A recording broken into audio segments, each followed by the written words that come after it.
Kesehatan satu impian, kejayaan satu wawasan, bersama memburu harapan, mengecapi kesejahteraan. Baik, Assalamualaikum warahmatullahi wabarakatuh. Anda sekalian sudah bersedia belum? Okey, saya nampak Azain 4119 masuk, Amirul Amri ya. Azhar pun ada, Rash Abdullah pun ada. Selamat berpuasa juga untuk you. Okey. Cengke Rick. Waalaikumsalam.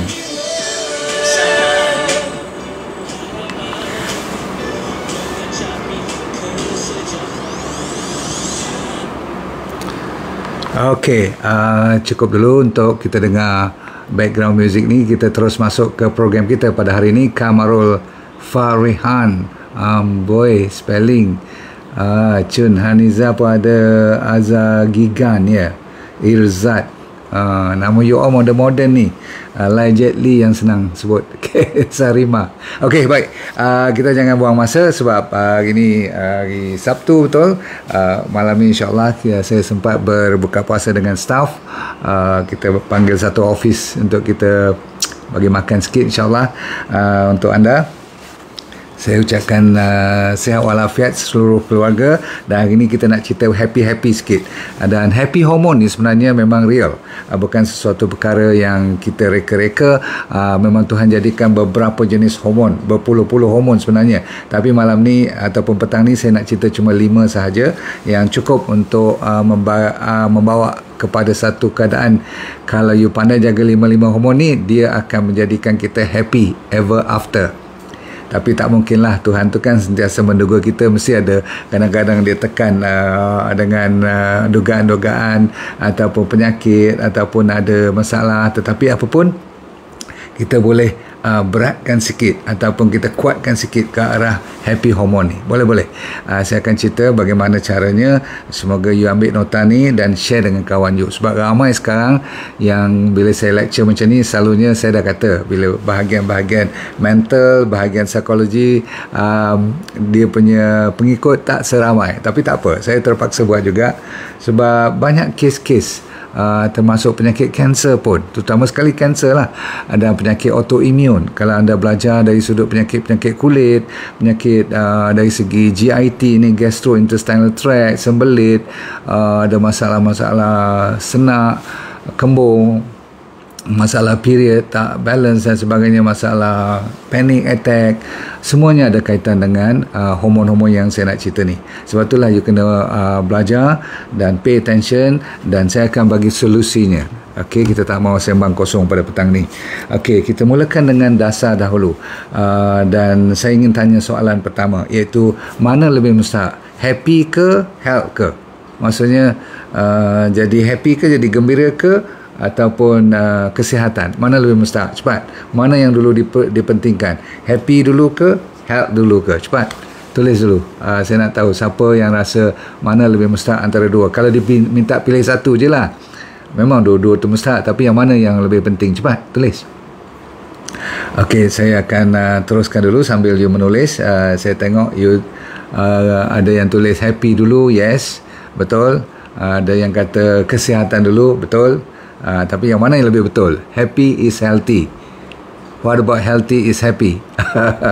Okey, semua tu memang ada kaitan sebab dia punya perbezaan tu sedikit sangat. Dia punya kekuatan antara happy dengan healthy sama kuat. Cuma yang mana yang lebih penting? Saya bagi tahu. Kajian telah dijalankan, ada 5 asas utama sebelum kita jadi happy ni. Nombor 1 ialah kesihatan sama kuat, tapi kalau ada 1% lebih, sehat dulu. Sebab apa? Kalau you kena gout, rasa you nak pergi masjid pun susah, you nak pergi rumah kawan pun susah, kalau kawan ajak makan pun susah. Tapi betul juga, kalau you tak happy, you boleh berpenyakit. Boleh sampai jadi, saya kata apa tadi? Kena kanser. Sebab tu perbezaannya cuma 1%. Namun, saya kata apa tadi? Ada 5 asas untuk hidup secara yang orang panggil happy-happy ni. Nombor 1, mestilah sihat walafiat. Betul tak?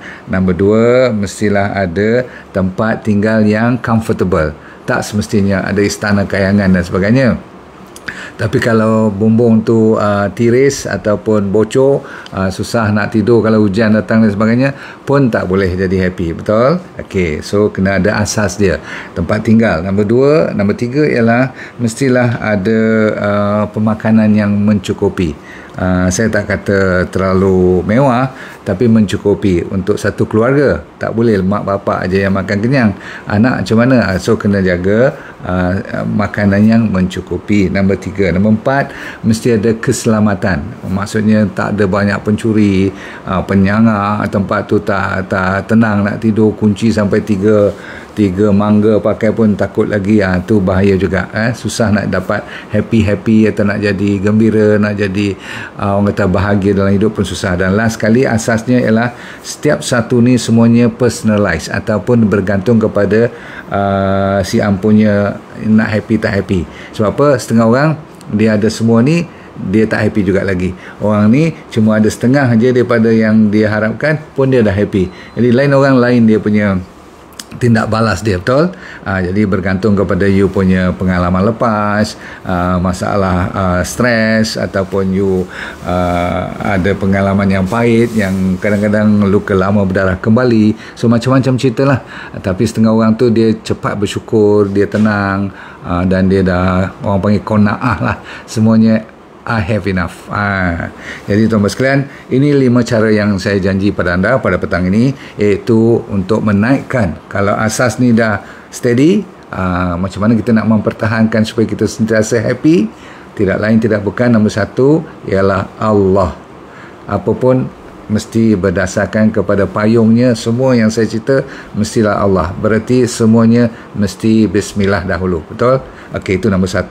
Tetapi yang 5 hormon yang dimasukkan hari ini ialah, nombor 1 ialah kita kena tingkatkan yang dinamakan dopamin dulu. Dan caranya ialah, nombor 1, dopamin ni dipanggil reward hormone. Maksudnya bila kita dapat sesuatu hadiah ataupun sesuatu pleasure atau sesuatu yang kita suka, sehinggakan shopping pun, kalau kita boleh shopping, boleh beli barang tu, kita dah happy. Faham? Itu dipanggil dopamin. Hormon ni keluar apabila you pergi KLCC, you pergi supermarket atau you pergi tempat-tempat shopping. Katakan saya ni minat beg tangan lah, betul tak? Biar kalah membeli, kata. Biar kalah membeli, jangan kalah membeli. Maksudnya biar menang membeli, biar kalah dengan husband tak apa, tak asalkan dapat satu beg tangan. Contoh kan, happy tu. Itu contoh. Faham tak? Sebab tu you tengok setengah orang tu dia nak keluar daripada kedai tu tak boleh. Dia rasa berat kaki dia selagi mana dia tak ambil sesuatu. Maksudnya dia kena reward. Itu dopamin dah mula keluar. Nombor 2, motivasi. Kalau dapat motivasi ataupun dapat bos bagi tahu, kata you are doing a good job. Jadi bila sesuatu kerja dijalankan, orang bagi, tak payahlah hadiah all the time, orang bagi pujian pun cukup. Itu berarti dopamin keluar. Dan you suka mendapat benda-benda ini yang positif, tak ada salahnya, betul tak? Setiap kerja yang ada target, ada dia punya, orang panggil tujuan dia. Bila you sampai dan you habiskan kerja you rasa puas. Tak semestinya orang bagi, kadang-kadang orang tak tengok pun, tapi you sendiri rasa puas. Saya terus terang, macam dopamin ni selalu keluar ke dalam badan saya apabila saya buat lecture macam ni. Pasal apa? Saya rasa puas. Saya rasa macam saya dah sampaikan sesuatu kepada anda, dan sama ada ramai ke tak ramai orang follow, itu nafsu kan. Kita kena jaga baik-baik. Jangan nak tengok ramai orang follow je, tetapi sebagai seronok nak mengajar ni, bila habis je saya rasa ringan badan, rasa cerah mata.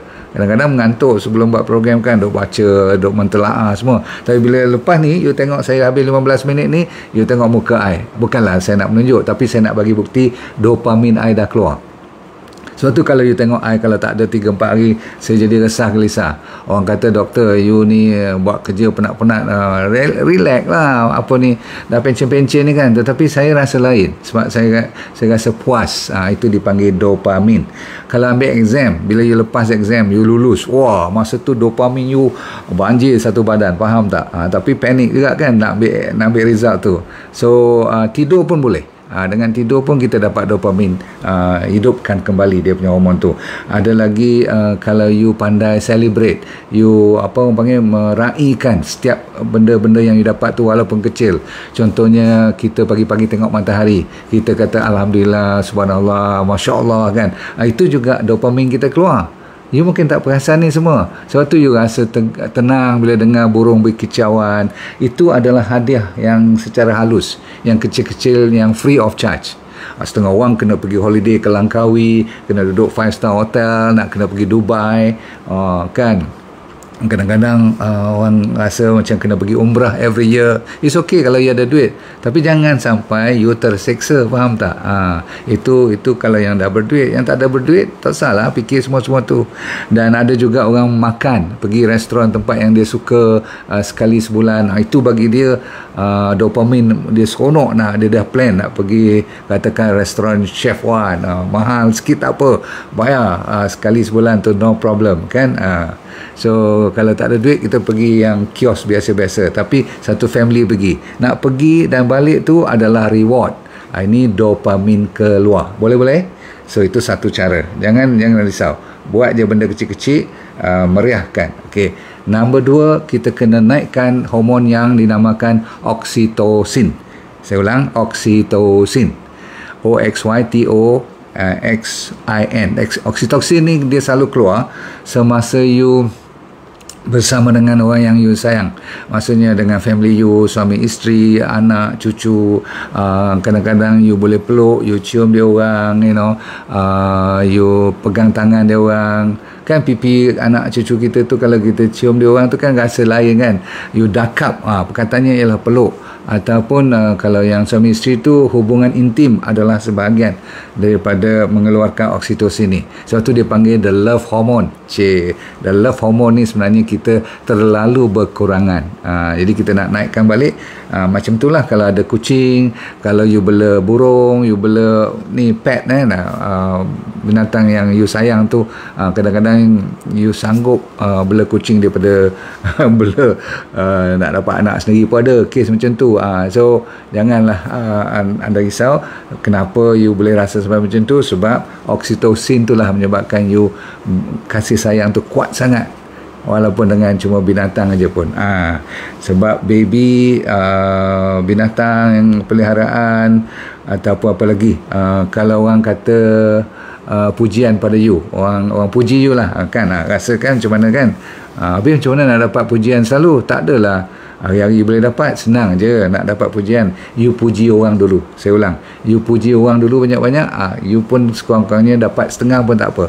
Sebab apa, body kita ni fitrahnya kalau dapat pujian yang sederhana lah, jangan sampai nak jadi fitnah pula kan. So okey lah, oksitosin tu memang the best. Okay, so ingat baby kita, pet binatang peliharaan kita, anak pinak, suami isteri, pegang tangan, peluk, cium dan sebagainya tu is mengeluarkan oksitosin.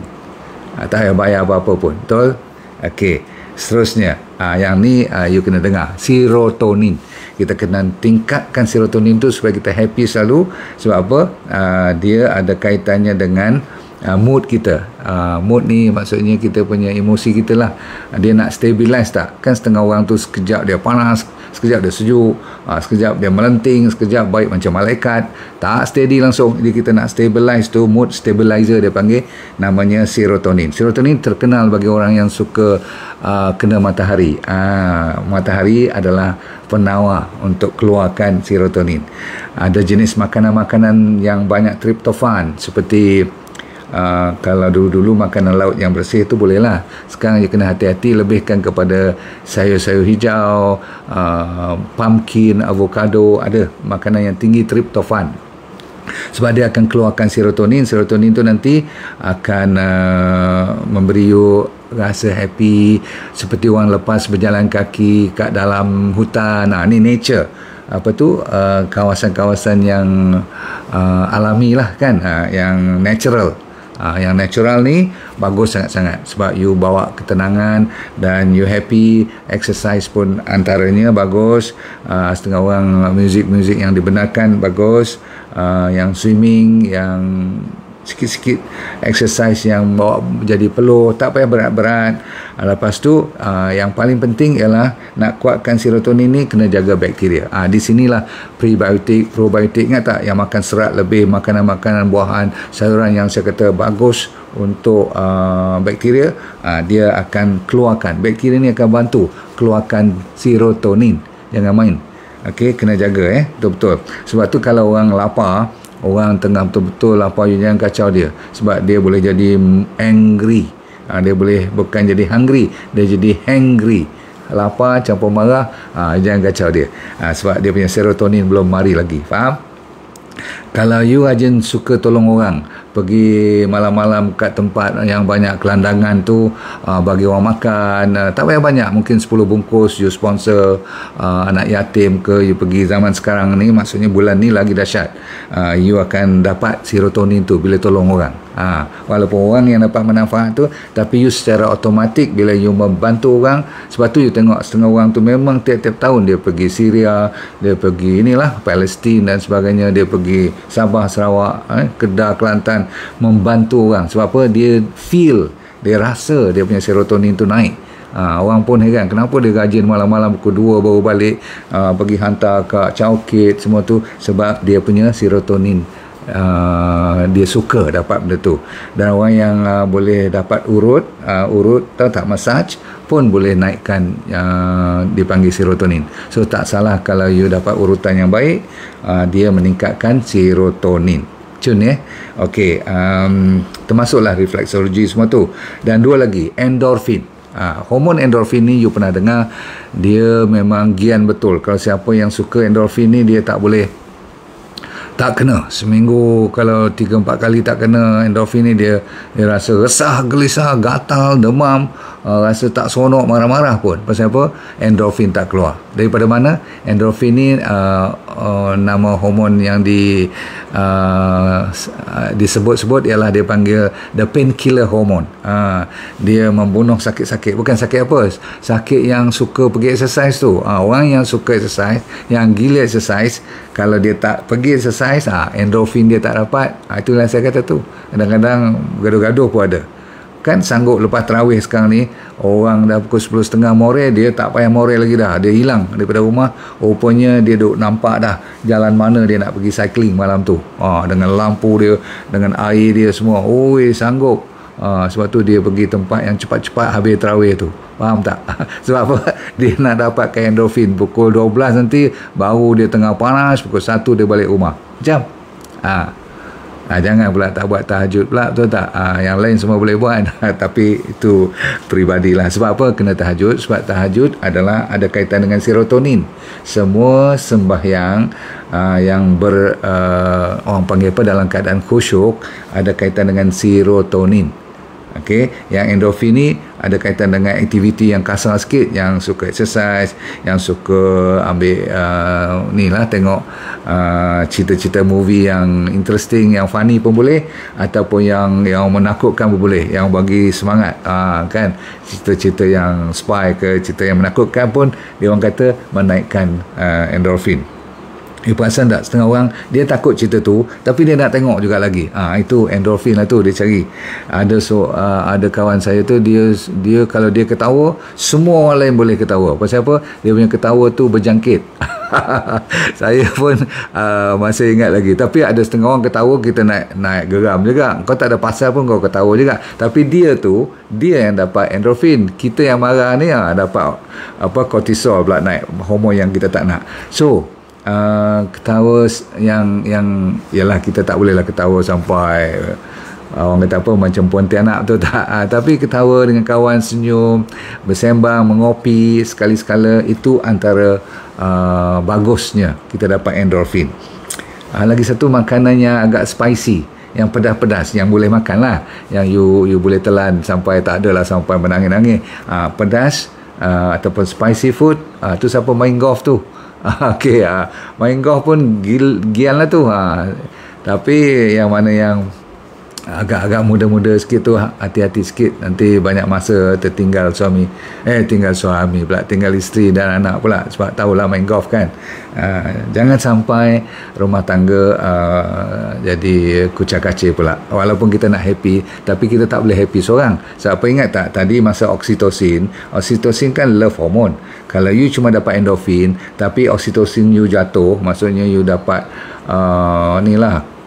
orang meluat kat you, family you tak suka kat you sebab you buat benda-benda yang tak peduli langsung kat dia orang. Bahaya juga kan. Jadi 5 hormon ni, last one namanya apa? Sekejap, saya tak habis satu lagi ni. Yang endorphin tadi, dark chocolate. Yang 75% ke atas tu, yang pahit-pahit tu.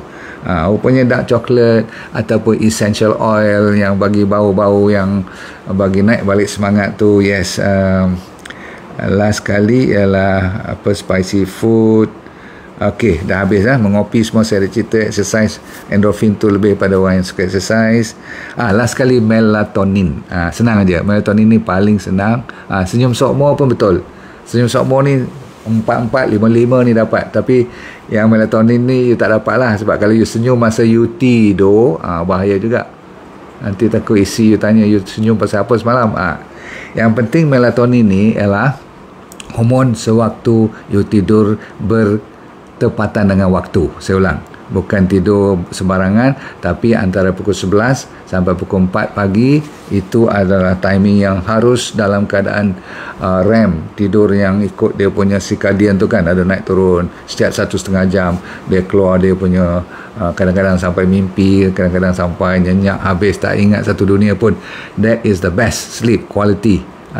Of course you kena tidur lebih kurang 6-7 jam kalau dapat, tapi kalau tak pun sekurang-kurangnya saya kata daripada pukul 11 sampai 4-5 pagi tu tahajud, betul lah tu. Okay, right. So tuan-tuan sekalian, anda dah belajar hampir 5 hormon ni boleh dikeluarkan anytime, dan sentiasa berhati-hati jangan sampai lupa kepada payung. Semuanya terserah balik kepada Allah SWT. Sebab apa? Kalau kita lupa pada dia, tak ada ilmu yang kita belajar ni boleh menenangkan jiwa, boleh bagi kita happy. Sebab hanya dengan mengingati Allah saja kita jadi tenang. Bila tenang baru boleh jadi happy.